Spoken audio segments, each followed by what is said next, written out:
get to make something tangible. It's not digital art, it's something really tangible. And at the same time, I can tell my story. Realistic, it doesn't matter. All I want is to tell stories in my own way. I see like this board, like MDF board I use, that's my canvas in a way. I picture this, and then in my head I picture the whole city already. So the inspiration comes from that. My name is François. I'm a miniature artist. Specialized in architecture and automotive arts. There's a big miniatures. Let's put it that way. You can call it sculpture. There's so many aspects of it, so I don't even know how to name it myself.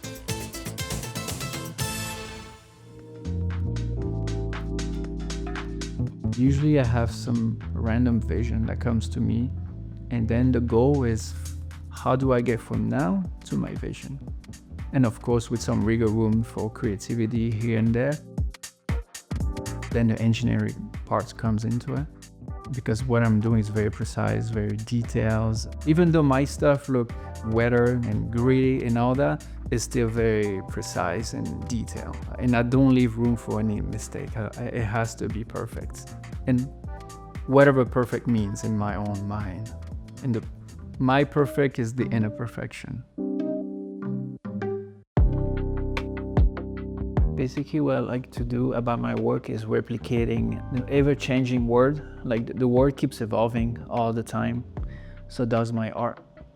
So I like to add like a little spot of rust here and there, just to add a little more character, a little more story for the audience. So people can do their own stories after that. Whenever they see all those details, they can picture whatever they want. That's the magic of my work, is that it doesn't stop with just what I'm doing. I like people to be able to picture something.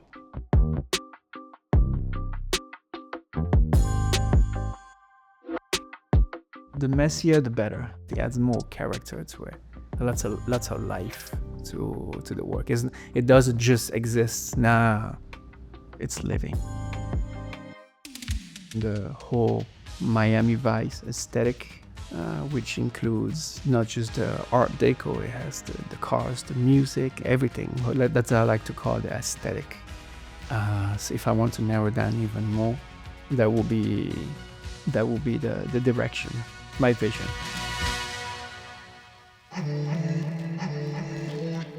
I started making models when I was like 11 years old, because I've always been a car guy, and that was the best way for me to get into the automotive world in my own way, the more accessible way to do it.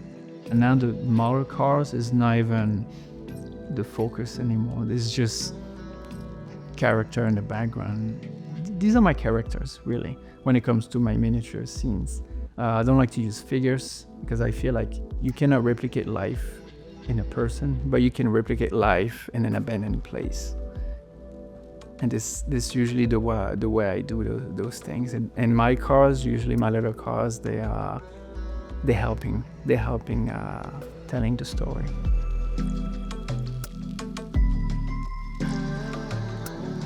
I kind of slowly moved into the architecture side, because I've always been interested in it. I never really got into it, but that's my way of contributing to that world of architecture.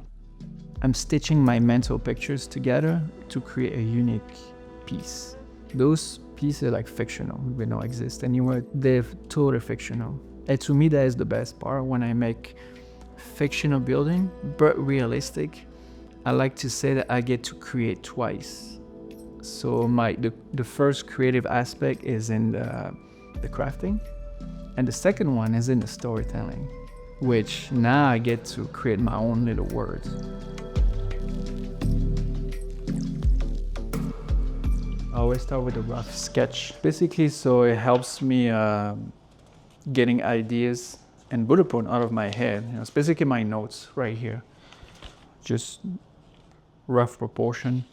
You can see here, classic Miami style over here. That's gonna be a replica. And then after that, I jump into the computer, Illustrator, and I start drawing everything way more precise, like very precise. And then after that, I send everything to my laser cutter. That way I can have clean, precise cuts. And then it's all about assembling the whole thing that I engineer for the past few days. Because it usually takes some days to really get everything right. Once I have my structure, then after it's all about dressing up, giving some life, giving some character by using different type of materials. It can be anything. It can be like a piece of sandpaper. It could be like a real stucco. It could be anything. Anything can be anything. It's all about problem solving with a touch of artistic touch, you know. There's no templates. I usually figure it out as I go. I like to call it freestyling, like from point A to point B, like all the way. I just put all the pieces together. What the puzzle I built in my head, now it's finally, that's actually a very rewarding part right now, when I know that everything fits exactly how I want it. Now the engineering part, it's halfway done. Now it's the fun part. Now I can really start dressing up and tell the story to match the rough sketch that I have over here. I'm always like a 20 step ahead whenever I build something. I'm here in my head, I'm already at 98%. The idea was to trick the eye, so people can be tricked. They don't know. At first glance, they didn't know if it was a model or if it was the real word. It starts with a sheet of wood, and then I go all the way to this. It's pretty fun.